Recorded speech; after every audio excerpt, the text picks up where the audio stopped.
오늘 우리에게 주신 하나님의 말씀은 누가복음 1장 46절에서 50절의 말씀입니다.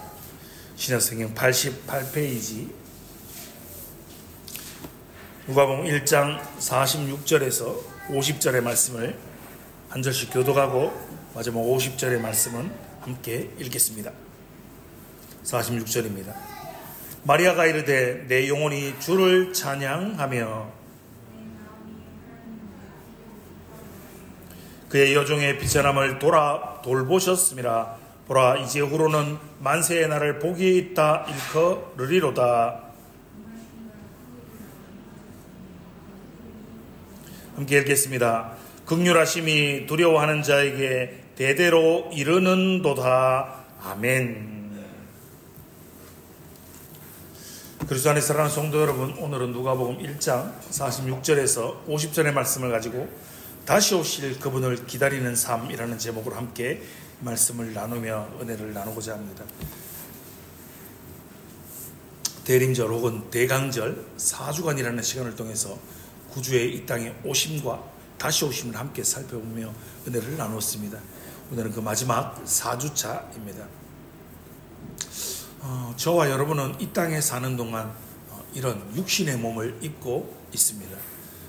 육신의 몸을 입고 있다라는 말은 우리가 시간과 공간의 제약을 받고 있다라는 이야기입니다. 늘 시간과 공간 속에 매여 있기에 늘 시간의 관점에서 밖에 생각할 수 없는 우리가 때로는 우리의 일상적인 영역에서 하는 일들을 영적인 세계와 관련지어 생각하는 것은 매우 현명한 일인 겁니다. 우리가 지금 서 있는 자리를 정확하게 알기 위해서 자신의 위치와 상황을 점검하는 습관은 중요하고 필요한 일이다라고 할 수 있는 겁니다. 그래서 하루를 마감하기 전에 하루를 돌아보며 일기를 쓴다거나, 그리고 잠들기 전에 나는 오늘 하루를 어떻게 살았는가를 생각해 보는 것들이 좋은 예들이라고 할 수 있겠지요. 우리는 하루하루를, 그리고 매주, 매달, 매년 계속 전진만 하고 잠시 멈추어 서서 지금 우리가 하고 있는 그 모든 일들의 진정한 의미, 그 모든 일의 목적과 종착점을 숙고하지 않는 것은 어쩌면 너무나 쉬운 일입니다. 그냥 매일 열심히 달려나가기만 하는 것은 말입니다. 왜냐하면 우리는 너무나 쉽게 환경과 상황과 사건과 우리의 사고에 지배를 받기 때문인 거죠. 나의 삶에, 우리의 삶의 진정한 이유와 목적, 그리고 의미, 이런 것들을 좀 들여다보면서 살아야 되지 않는가라고 항상 결심을 합니다. 마음은 먹습니다. 그런데 우리의 바쁜 일상을 살다 보면 그럴 시간이 쉽게 나지 않는 것이 저와 여러분의, 우리의 현실이지 않습니까? 게다가 무언가 다른 일들이 불쑥 끼어들어서 그 일까지 하다 보면 그냥 하던 대로 하자, 그냥 평소대로 하고 마는 경우가 허다하지 않습니까? 여러분, 이런 일은 영적인 영역에서도 흔히 일어날 수 있습니다. 안타깝게도 우리는 매 주일마다 예배의 처소에 예배를 드리며 나아오면서도 예배의 진정한 목적과 그 기능을 똑바로 보지 못하는 경우가 허다하지 않습니까? 심지어는 매주일 예배조차 이런저런 핑계를 대면서 불참하는 경우도 여러분 종종 있지 않으십니까? 우리가 매주일 예배의 자리에 나오는 일의 진짜 목표, 진짜 목적을 직시하고 가느냐는 저와 여러분의 인생의 중요한 문제입니다. 여러분 한번 생각해 보십시오. 복음을 듣는 일이 여러분에게 어떠한 의미가 있습니까? 2024년 올 한 해 얼마나 복음을 자주 많이 들으셨습니까? 수없이 들었던 그 복음이 여러분들에게 어떠한 영향력을 끼쳤습니까? 작은 영향이라도 끼쳤습니까? 아니면 커다란 변화, 삶의 중대한 변화가 있었습니까? 여러분, 복음을 들었다면 저와 여러분의 삶, 우리의 삶, 모든 것이 달라졌어야 마땅합니다. 사도 바울은 이렇게 선포하죠. 그런즉 누구든지 그리스도 안에 있으면 새로운 피조물이라. 이전 것은 지나갔으니 보라 새 것이 되었도다라고 말입니다. 그리스도 안에서 새로운 피조물이 되었다. 이전의 나의 모습은, 이전의 나의 것은 지나갔고 완전한 새로운 것이 되었다라고 선포합니다. 여러분, 이것이 기독교입니다. 이것이 우리의 믿음입니다. 우리 주님은 바로 이것이 거듭나는 것이라고 말씀하십니다. 복음이 우리에게 진정으로 다가온다면 바로 이와 같은 변화가 우리들에게 일어나는 겁니다. 복음이 여러분에게 이렇게 다가오셨습니까? 복음을 듣고 어떻게든 여러분의 삶이 달라지셨습니까? 아니면 복음을 듣는데도 우리가 무심하고 우리가 초연하게 반응해서 정말 아무 일도 일어나지 않고 복음을 알기 전과 전혀 다를 바가 없다면 여러분, 그것만큼 끔찍한 일이 없지 않습니까? 그것은 정말 끔찍한 상태인 겁니다. 우리 주님은 아주 분명하게 말씀하셨습니다. 결국 우리는 이 말씀, 이 복음에 대하여 어떻게 반응하고 어떻게 행동하느냐에 따라 심판을 받을 것이라고 주님이 말씀하십니다. 성경의 한 구절을 찾아보겠습니다. 요한복음 12장 47절과 48절의 말씀입니다. 성경을 찾아보겠습니다. 요한복음 12장 47절과 48절의 말씀입니다.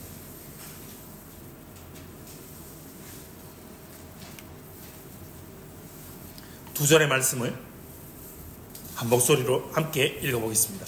요한복음 12장 47절과 48절의 말씀입니다. 시작. 사람이 내 말을 듣고 지키지 아니할지라도 내가 그를 심판하지 아니하노라. 내가 온 것은 세상을 심판하려 함이 아니요 세상을 구원하려 함이로라. 나를 저버리고 내 말을 받지 아니한 자를 심판할 이가 있으니 곧 내가 한 그 말이 마지막 날에 그를 심판하리라. 아멘. 여러분, 다시 한번 눈으로 보십시오.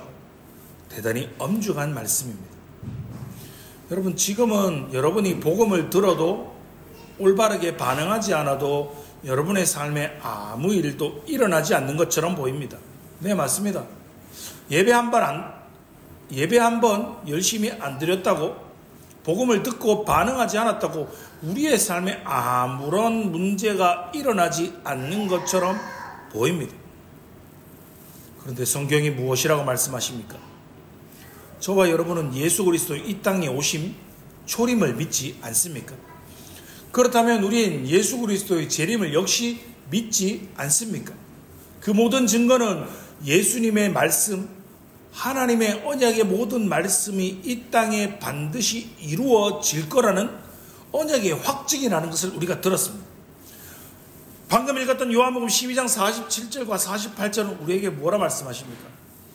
주님의 말을 듣고 주님의 복음을 듣고 지키지 않는 자들은 지금이 아니라 주님을 저버리고 주님의 말씀을 받지 않은 자들은 마지막 날에 주님이 다시 오시는 그 마지막 날에 심판하시겠다라고 엄중하게 주님이 말씀하고 계시는 겁니다. 여러분, 이 말씀에 정신이 번쩍 들어야 합니다. 저와 여러분의 인생에 복음을 전하는 설교에 귀를 기울이는 것보다 더 중요한 일은 없습니다. 왜냐하면 주님께서는 우리가 결국에는 다시 복음을 마주할 것이라고 말씀하셨기 때문입니다.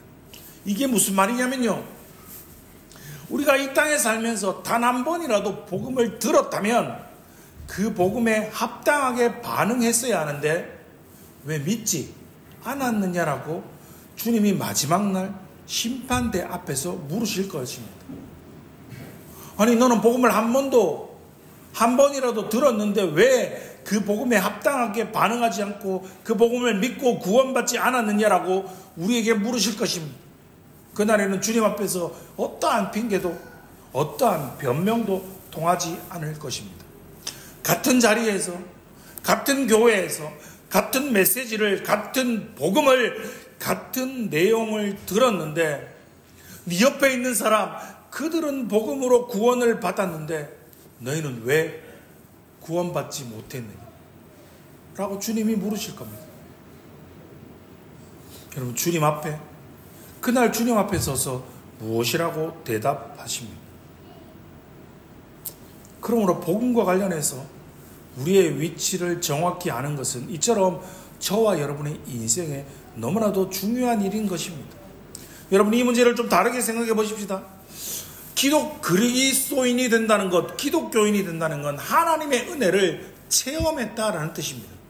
여러분, 이것이 기독교의 본질입니다. 우리를 그리스도인으로 만드는 것, 우리를 거듭나게 하시는 일은 여러분, 우리가 하는 일이, 우리가 할 수 있는 일이 아닙니다. 이 모든 것은 하나님께서 하시는 일입니다. 하나님의 성령의 역사의 일입니다.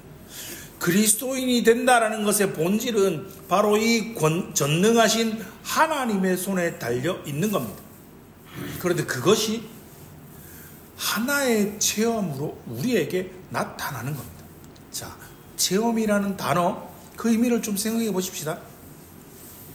여러분, 누군가가 기독교에 좀 흥미가 있다는 것만으로 그를 그리스도인이라고 할 수는 없습니다. 누구라도 얼마든지 기독교라는 이 종교에 지적으로만 관심을 가질 수 있다는 겁니다. 한때 우리나라에 굉장한 인기와 선풍을 끌었던 톨이라는 사람이 있었습니다. 여러분, 기억하실 겁니다. 그는 성경과 성경에 관한 많은 책들을 연구하고 공부했습니다.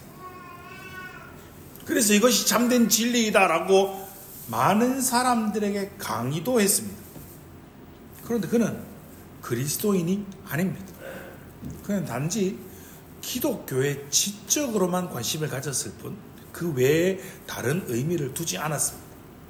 또 다른 관점은요, 그리스도인이 된다라는 것은 이렇게 생각하는 사람들이 있습니다. 아, 그리스도인들 선하게 사는 사람들이다, 착하게 사는 사람들이다라고 생각하는 사람들이 있습니다. 왜냐하면 그리스도인들은 그의 행위나 그들의 삶이 세상의 사람들보다 조금 더 윤리적이어야 하고 조금 더 도덕적이어야 한다라는 것이죠. 그러나 성경을 다시 한번 찾아보십시오. 성경을 읽어보십시오. 성경 어디에도 누군가의 삶이 좀 더 도덕적이고 누군가의 삶이 좀 더 윤리적이다라고 해서 그가 그리스도인이다라고 말하는 성경은 어디에도 없습니다. 또 다른 관점은요, 그리스도인이 된다라는 것은 주일에 교회에 나가서 예배를 참석하는 것을 말한다라고 믿는 사람들이 있습니다. 자, 주일 예배를 참석하기 위해서 예배가 시작하기 좀 오래전에 일어나서 옷을 단정히 입고 머리와 옷 매무새를 잘 다듬습니다. 마음가짐을 합니다. 그리고 집을 나서서 교회에 가는 것을 중요하게 생각합니다. 그러나 이것은 모두 사람이 하는 일입니다.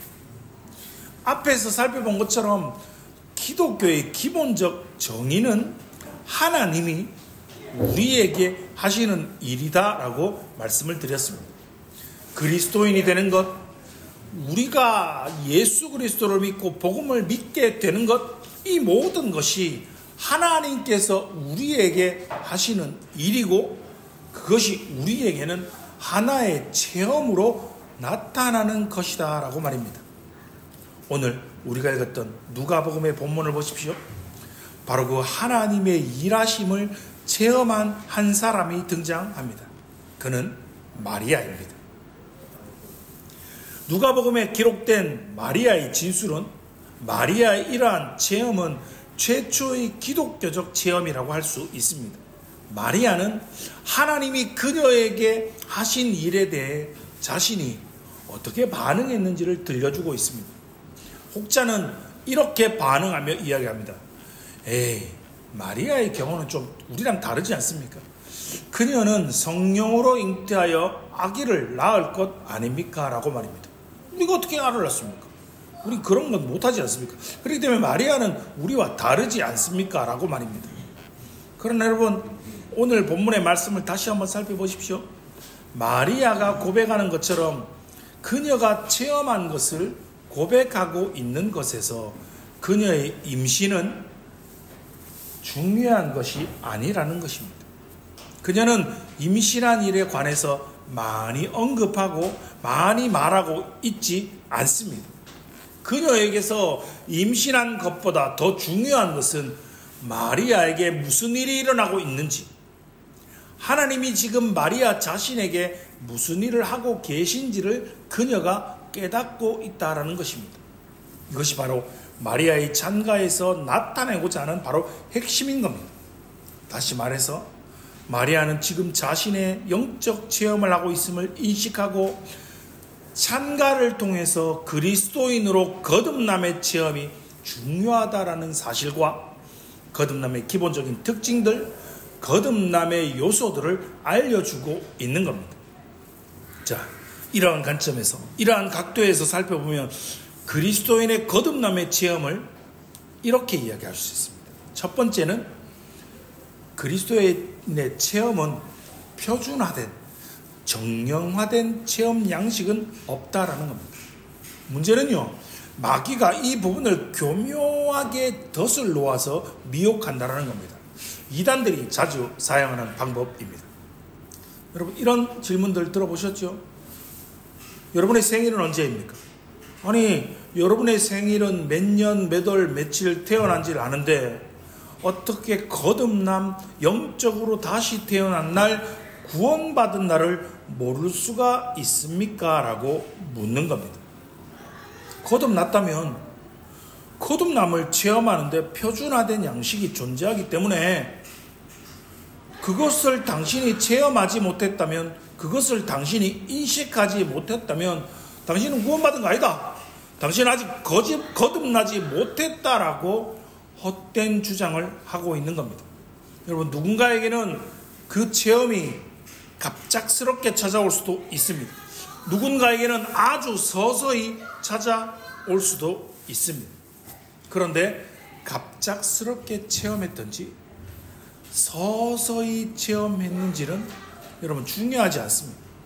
중요한 것은 무엇입니까? 체험을 했다라는 사실, 그 사실이 중요합니다. 여러분, 우리에게 철로역경이라는 책의 저자로 잘 알려진 존 버년이 쓴 또 다른 책인 죄인인 괴수에게 넘치는 은혜라는 책이 있습니다.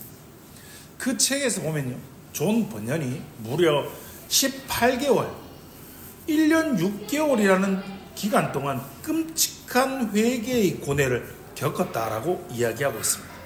그는 그 기간 동안 자신의 죄, 자신의 무가치함, 그 수치를 의식했습니다.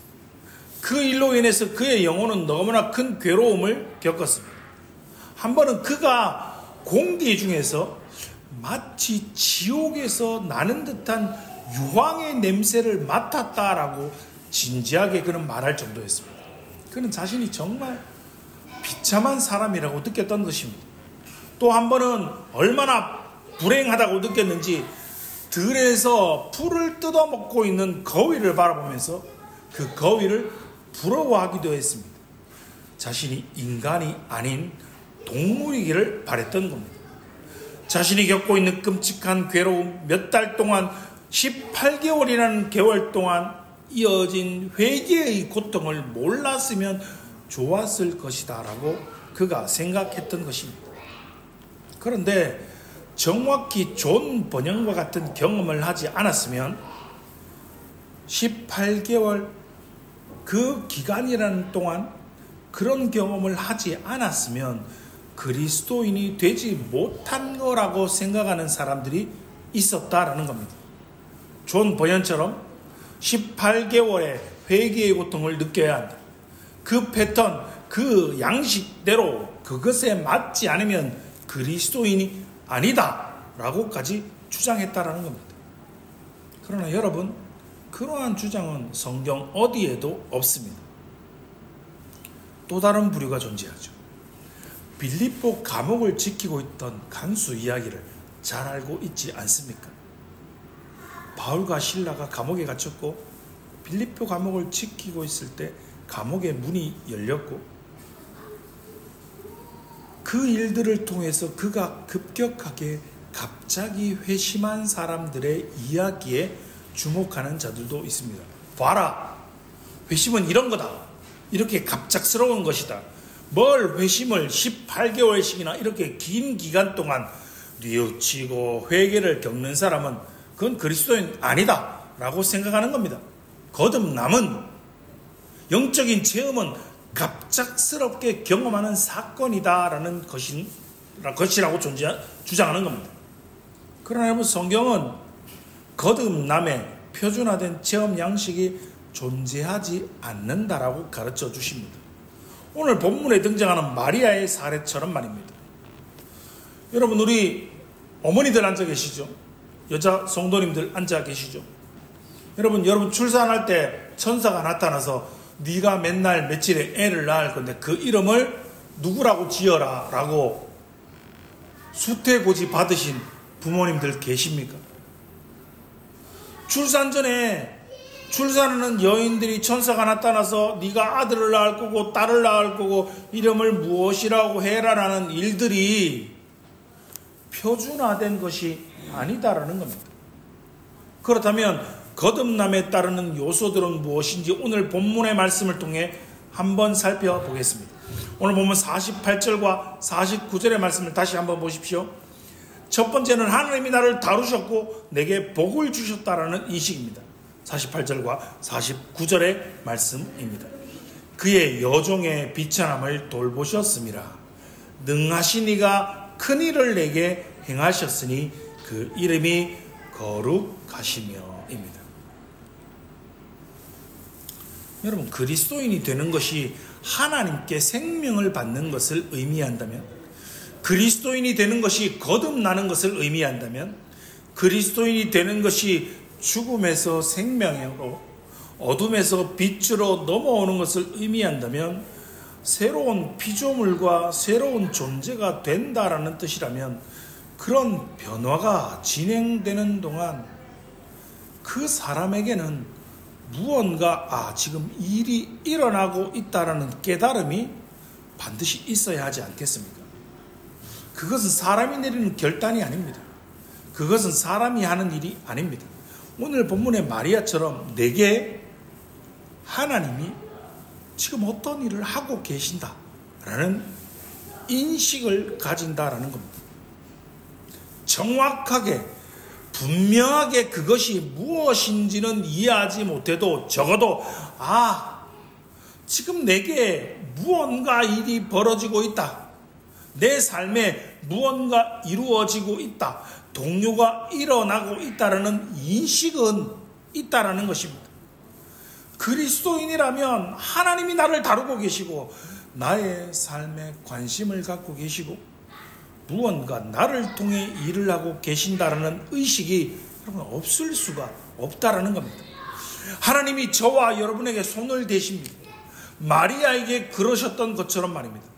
여러분, 마리아가 처음부터 아멘, 아멘 이러면서 순종하고 그 모든 것을 이해했던 것이 아닙니다.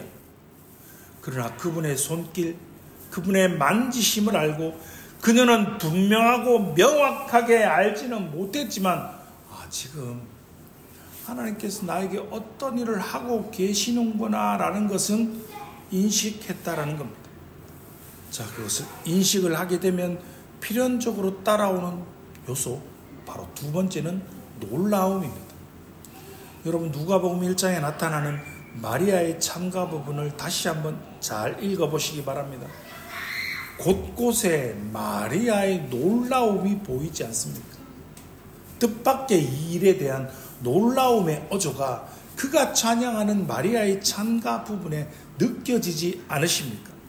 그녀는 너무나 놀라웠습니다. 경탄이 절로 나왔습니다. 무언가 지금 일어나고 있다는 걸 알면서도 그것 자체가 믿기가 어려웠다는 겁니다. 아니, 이런 일이 내게 벌어질 수 있다고? 이렇게 비천한 나에게 이런 일이 정말 일어날 수 있다 라고 말이죠. 그녀는 자제할 수가 없었습니다. 하나님이 그녀를 돌아보셨고 그녀를 통해 큰일을 행하기로 결정하셨다는 것이 너무나 뜻밖이었고 놀라웠기 때문입니다. 여러분 어떻습니까? 여러분 한 번씩 여러분 자신에게 와 막 놀라고 여러분의 모습을 보면서 경이감을 느끼십니까? 여러분 그런 일은 대부분 없습니다. 하지만 하나님이 여러분에게 무슨 일을 행하고 계신다라는 것을 여러분이 깨닫게 된다면 달라질 것입니다. 뜻밖의 일과 거기에 대한 놀라움이라는 요소는 하나님이 우리에게 무언가를 행하신다라는 인식이 생길 때 비로소 발생합니다. 그런 인식이 들 때만 마리아가 그랬던 것처럼 놀라움으로 가득 찹니다. 그리고 마리아처럼 묻게 될 것입니다. 이것이 사실일까? 정말일까? 정말로 이 일이 내게 일어나는 걸까? 라고 말이죠. 여러분 이러한 과정이 여러분의 내면에서 여러분의 속사람에게서 시작되는 순간 여러분의 삶에 여러분의 인생에 엄청난 변화가 일어나는 것을 여러분은 발견하게 될 것입니다. 한때는 여러분은 자신에게 영혼이 있다라는 사실을 전혀 생각하지 않고 살았지만 이제는 영혼이 여러분의 주된 관심사가 됩니다. 전에는 아직 나는 젊기에 나는 이렇게 젊은데 죽음에 대한 관심도 전혀 없었지만 이제는 죽음을 자주 생각하게 됩니다. 한때는 내세와 그 너머의 삶을 무시하고 지금 내가 살고 있는 이 땅, 지금 나의 여기에서의 삶에만 집중하고 살았지만 이제는 현실의 삶보다 내세의 삶에 더욱더 생각이 많아집니다.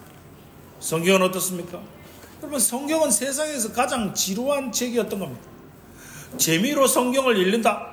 이건 생각조차 상상할 수조차 없던 일이었습니다. 그러나 이제는 성경을 읽고 싶습니다. 말씀에 대한 갈망이 생깁니다. 말씀을 더욱더 잘 이해하고 싶어집니다. 기도는 어떻습니까? 전혀 기도를 생각하지 않습니다. 심지어는 식사를 하기 전에도 이 모든 것을 일용할 양식을 주신 하나님께조차 감사하지 않습니다. 그런데 기도가 즐거워집니다. 기도가 행복해집니다.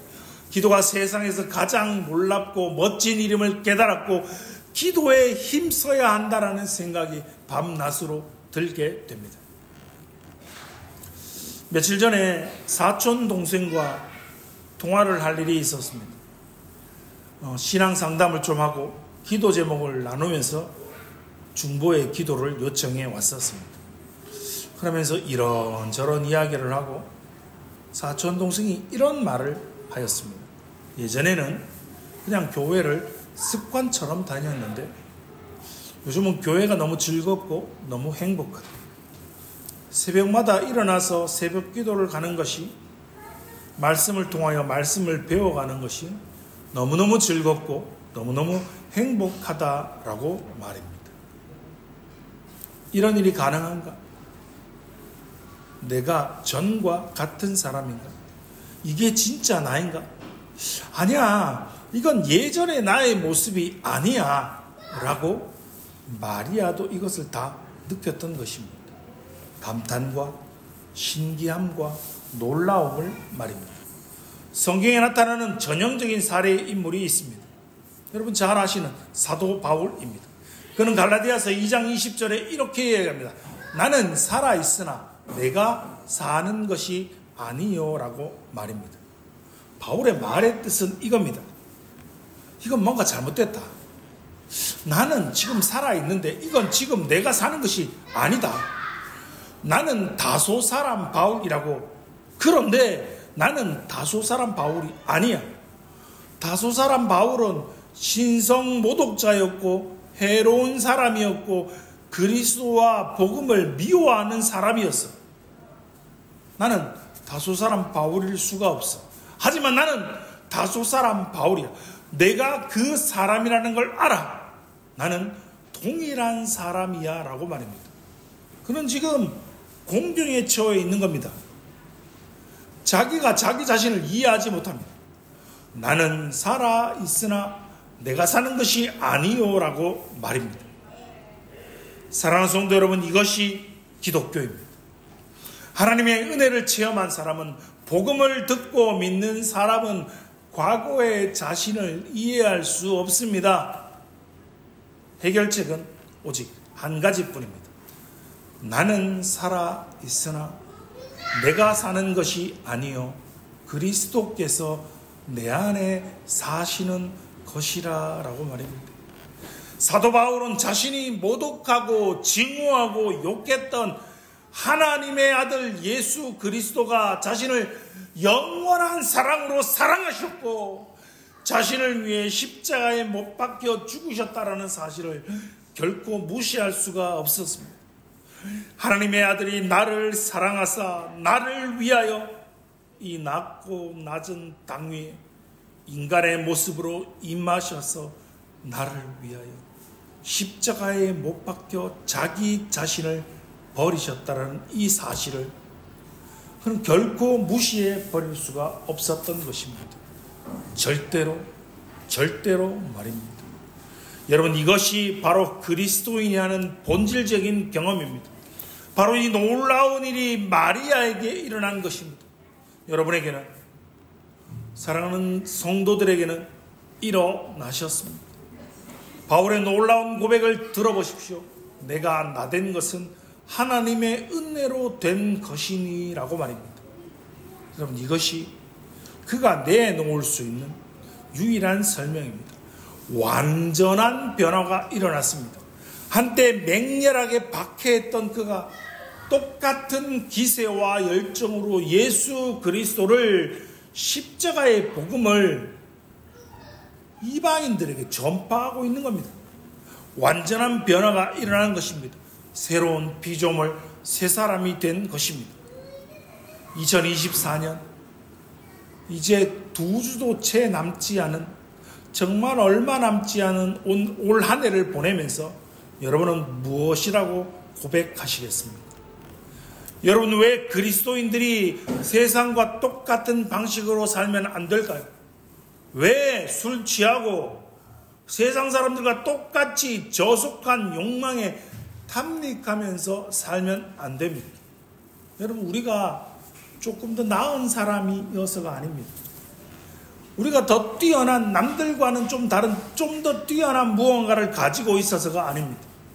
우리가 된 것은 모두 하나님의 은혜 덕분입니다. 더욱더 놀라운 사실은 우리가 좀 모자라고 우리가 부족한 모습에도 불구하고 우리 모두가 그분의 소유라는 사실입니다. 여러분, 이 모든 것이 하나님의 은혜입니다. 이 모든 것을 하나님께서 하셨습니다. 바로 마리아는 이것을 깨달은 것입니다. 마지막으로 깨달음 후에는 거듭남 체험의 세 번째 요소인 겸손과 겸비함으로 연결이 됩니다. 오늘 본문 48절과 49절의 말씀을 다시 한번 보십시오.